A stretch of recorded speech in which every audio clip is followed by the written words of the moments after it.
Laura, does this gap make it more likely that Skubal gets traded now? I mean, it's absolutely possible that Skubal gets traded because of this, because the fact of the matter is the Tigers might win this arbitration case, but the Tigers might not. And if they don't settle before that hearing, suddenly they don't want to pay $32 million because that's the only two options. It's not like they can go somewhere in the middle if they don't settle before they go in front of the council over there. So when that happens, suddenly you're like, well, we've already burned this bridge. It's not like we're going to be able to extend Skubal now because we have not only brought him to arbitration, but we've probably trashed him in front of 3 arbiters because in telling him that, okay, a 2-time Cy Young Award winner isn't worth $32 million.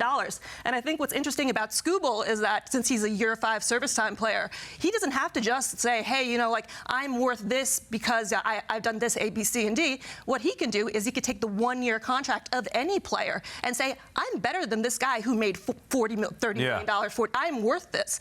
And frankly, he is worth that. I like arbitration because it's a fair way to that. Like, you can't tell me that Skubal's not worth the $32 million because based on performance, he should get 19. Where are you coming up with that number? It's ridiculous. All right, Britt, how does the arbitration process impact Skubal and the Tigers long term, in your opinion? Yeah, I think, honestly, I disagree. I don't think that they're going to extend him no matter what. I think even if the Tigers had said, hey, we're going to pay you $40 million, Tarik Skubal, he's not going to be extended this close to free agency. I do think it's laughable that they came in at $19 million. And, you know, people are talking about David Price and his record. That was 10 years ago.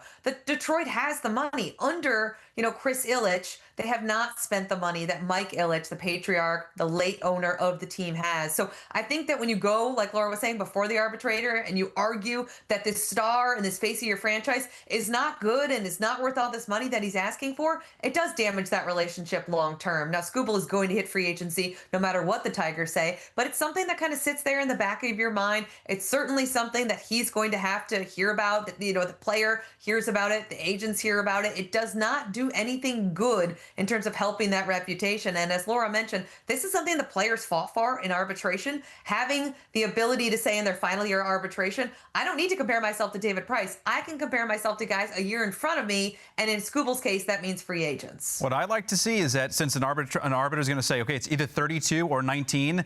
If it's 32, the Tigers go, well, we're at the table. We ordered the steak. We might as well do the whole thing. Go all in if you're the Tigers for this 1 year. That's just my opinion because it's going to be chaotic.